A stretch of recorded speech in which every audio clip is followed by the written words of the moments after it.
Wabarakatuh, kawan-kawan, berjumpa kembali dengan kami di sini ya. Masih updatean seputar kasus dari Vina Cirebon. Sampai di manakah prosesnya? Dan pada hari ini 28 Mei 2024, tadi malam sosok tokoh yang dinanti-nantikan keterangannya oleh netizen Indonesia dan juga oleh pihak penyidik yaitu Linda berhasil diperoleh informasinya di Polres Cirebon Kota ya kawan-kawan, di mana Linda diperiksa selama kurang lebih 5 jam dan diberikan kurang lebih 30 pertanyaan, di mana pertanyaan itu pertanyaan yang basic ya.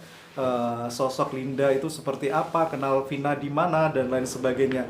Nah, pada video kali ini saya ingin menyoroti pendapat salah seorang psikolog forensik. Dalam hal ini adalah Bapak Reza Indragiria yang diwawancarai di salah satu televisi, bahwasanya beliau menyampaikan setelah berbincang dengan pihak Polda Jawa Barat dan penasihat hukum dan membuka sejumlah berkas yang diperlihatkan, Bapak Reza Indragiri ini memiliki pemikiran ya, muncul 3 celah menurut beliau yang perlu dijadikan perhatian, perlu dieksaminasi ulang oleh seluruh lembaga penegakan hukum pada kasus tersebut. Apa saja 3 hal tersebut?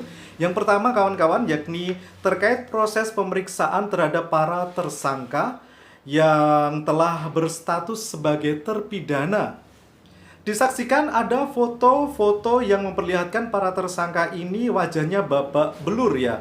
Nah, menurut penasihat hukum mereka, kondisi itu adalah perlakuan yang diterima oleh para tersangka dari para penyidik ya. Dalam hal ini disampaikan penyidik bukan dari Reskrimum namun melainkan dari Reskrim Narkoba.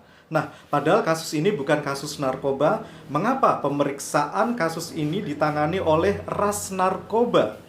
Ya, info ini diperoleh dari penasehat hukum tersangka. Nah, hal yang kedua adalah terkait dengan narasi perkosaan. Nah, di mana ada sperma yang ditemukan di tubuh korban dan di berkas pemeriksaan juga ditemukan kata sperma. Nah kan kawan, hal ini bisa datang dari 2 bentuk aktivitas ya, yaitu aktivitas seksual mau sama mau atau datang dari tindak sebuah ruda paksa, seperti itu. Nah, pertanyaannya, lantas sperma siapa yang ada di tubuh korban? Dan itu sperma milik siapa? Nah, hal ini menimbulkan sebuah pertanyaan, benarkah terjadi sebuah tindak ruda paksa? Nah, sayangnya pada saat itu tidak dilakukan uji DNA atau pembuktiannya menjadikan pembuktiannya ini adalah sangat lemah. Nah, dan poin ketiga, apakah benarkah sudah terjadi tindak kejahatan penghilangan nyawa seseorang? Nah, dari hasil otopsi harus sama informasi, yaitu trauma di tubuh korban dari kedokteran forensik ya. Apakah sama dengan yang tercantum dalam tuntutan jaksa? Nah, harus ada penjelasan secara saintifik dan lebih tuntas. Nah, kalau kita melihat dan mengikuti perkembangan kasus Vina itu ya kawan-kawan, bahwasanya 3 hal ini sepertinya memiliki celah-celah yang perlu dilakukan peninjauan ulang atau perlu dilakukan eksaminasi ulang oleh seluruh lembaga penegakan hukum pada kasus tersebut. Sementara itu saya tambahkan lagi, beberapa waktu yang lalu tim kuasa hukum dari Vina yaitu mendatangi Komnas HAM ya. Mendatangi Komnas HAM. Ada apakah gerangan? Nah, kuasa hukum datangi Komnas HAM sebut ada 2 DPO kasus Vina Cirebon yang dirasa fiktif atau terkesan dihilangkan. Nah, laporan terkait perkembangan penyidikan kasus Vina Cirebon, perkembangan penyidikan dan lain-lain juga terkait perlindungan perempuan dan anak atau kelompok rentan. Komnas HAM ingin memastikan proses hukum yang adil terhadap perempuan dan anak sebagai korban. Itulah salah satu keterangan yang disampaikan oleh pihak Komnas HAM saat menggelar jumpa pers kepada di depan awak media. Nah, Mbak Putri yang kita lihat, kita sering melihatnya sebagai kuasa hukum keluarga Vina, menyampaikan bahwasanya kuasa hukum menceritakan kronologis kepada pihak Komnas HAM termasuk perkembangan kasus yang ditangani, yaitu juga terkait dengan DPO di mana ada 2 diantaranya namanya dicoret. Nah, terkait peral restitusi akan dibicarakan lebih lanjut dengan tim Pak Hotman Paris setelah hasil pertemuan dengan pihak Komnas HAM.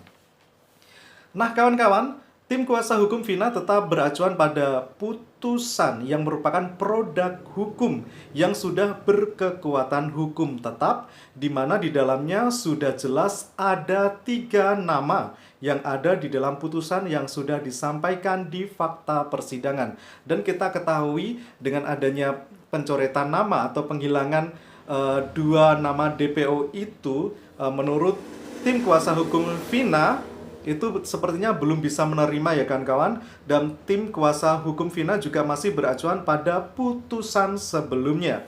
Karena jika ada beberapa nama yang dihilangkan, lantas siapa yang akan bertanggung jawab atas kasus tersebut? Walaupun sebelumnya juga sudah diamankan beberapa tersangka yang kemudian sudah dijatuhi vonis hukuman.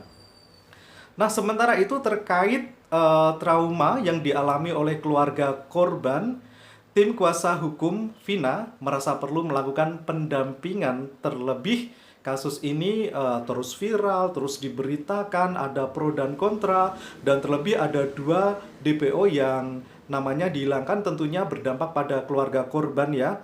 Bisa merasa, pihak keluarga bisa merasa sedikit kecewa dengan adanya 2 nama yang hilang tersebut. Nah, terkait DPO yang baru saja tertangkap ya, dalam hal ini adalah Peggy, tim kuasa hukum Vina belum bisa memberikan komentar banyak dan menyerahkan pada prosedur yang berlaku, dan pihaknya juga menyampaikan ikuti saja proses hukumnya. Nah, kedua belah pihak bisa sama-sama saling mencari kebenaran, sama-sama mencari keadilan, seperti itu ya. Masih ada tahapan selanjutnya yang akan dilalui bersama-sama seperti tahapan kejaksaan, pemeriksaan berkas, pembuktian di persidangan atau pengadilan, dan pihak kuasa hukum Vina menyampaikan untuk tahapan-tahapan tersebut diikuti saja prosesnya. Nah, tim kuasa hukum Vina juga ingin jangan sampai di dalam kasus ini ada terjadi proses salah tangkap atau menghukum orang yang tidak bersalah, seperti itu ya kan kawan. Nah, kita doakan semoga saja kasus ini bisa segera menemui titik terang, dan siapa saja yang bertanggung jawab dalam kasus ini, siapa saja pelakunya bisa tertangkap dan diadili sesuai dengan hukum yang berlaku, sehingga pihak keluarga korban juga termasuk para netizen yang ada di Indonesia ini sehingga bisa merasa puas karena hukum bisa berjalan dengan semestinya. Dan kita harapkan ada pihak-pihak ya, ada linda-linda berikutnya. Dalam hal ini adalah pihak-pihak yang sebenarnya mengetahui kejadian kasus ini untuk mau speak up ya, mau speak up sehingga bisa membuat kasus ini bisa menjadi lebih terang benderang dan memudahkan dalam proses penyidikan pengadilan nanti ya, sehingga bisa berjalan dengan baik.